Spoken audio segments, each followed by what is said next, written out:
సంవత్సరాలు తీసుకొని ఆయన వద్దకు వచ్చింది. ఆయన భోజనపు కూర్చుండగా దాన్ని ఆయన తల మీద పోసెను.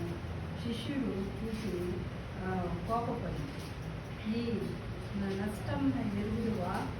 ఎందుకు దీన్ని గొప్ప వెలకు అమ్మి బీదలకు ఇవ్వవచ్చునో అని. యేసు ఆ సంగతిని తెలిసి, ఈ స్త్రీ నా విషయమై ఒక మంచి కార్యము చేసేను. ఆమెను మీరెలా తొందర పెట్టుచున్నారు? బీదలైనప్పుడు మీతో కూడా ఉన్నారా? కానీ